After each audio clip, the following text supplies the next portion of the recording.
There's over $150 billion stolen every year from U.S. citizens.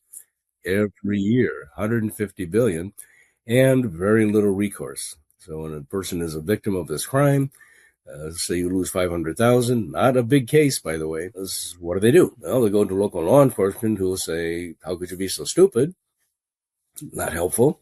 They'll take a police report and will forget about it because they don't have the tools, training, and knowledge to follow through in most cases. Some are better than others.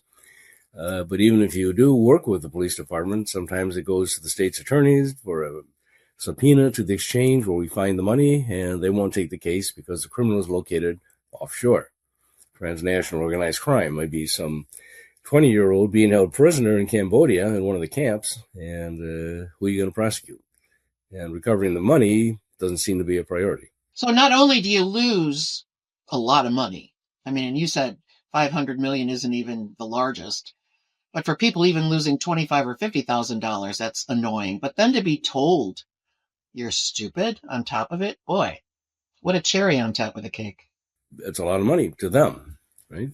Had a case last week, a woman lost a relatively small amount, $27,000, but it was money she had borrowed at 40% interest. There's a crime right there. Oh. To take advantage of this investment opportunity, which turned out to be a total fraud.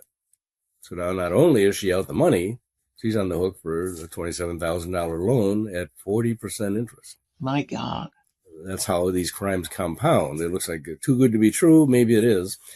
And people are just, they want to better themselves. Here's an opportunity. They keep hearing about Bitcoin's rising in value. Look at how it's doing. And don't want to miss out. And next thing you know, they don't do their due diligence and they become taken advantage of. Or it's a romance scam. We had a case last year, a romance scam, where a woman in France was communicating with Brad Pitt. They developed a months-long relationship. It was to the point where he wanted to marry her. You're my fiance. She'd sent pictures of him in the hospital saying, I need money for treatment. I can't afford this.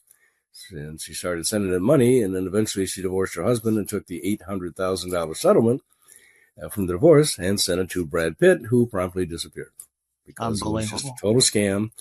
And she caught on when she was watching the news and saw Brad Pitt at a movie premiere with his real fiancée and said, hey, wait a minute, I'm the fiancée. Oh, yeah. And she is now homeless with little chance of recovering any of the money. And we see this all the time. And there was a case last week. A gentleman lost $282 million in a 30-minute phone call. A fake tech support. His bank called him and said, hey, there's trouble with your account. We need your help.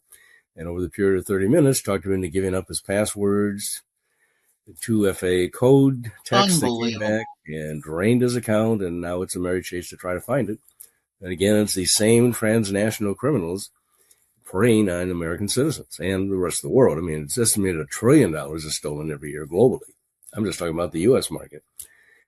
And one of the problems we find is it's difficult to get law enforcement to assist. So once we find the money, how do we get it back? We have to issue a subpoena to the exchange where we find it. But I can't do that. I don't have subpoena authority. It has to be a police detective, state's attorney, district attorney in Illinois. They won't take these cases. Unfortunately for Illinois. St. Louis, I just was talking to a detective last week, and they have great success in recovering money. They're very proactive. 2 neighboring states, one will get results, one will not. So a lot of it depends on where you are, and if you happen to be in a state that does not understand what you have to do to recover money, what does the victim do? It's crazy. So one of the things I'm trying to do is make other relationships so we can go direct to the exchanges, to third parties that have subpoena authority, that have worked with these folks, and can get restitution.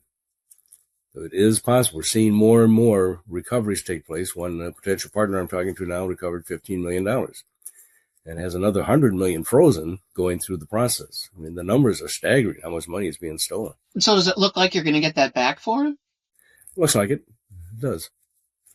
Very, very high level of confidence.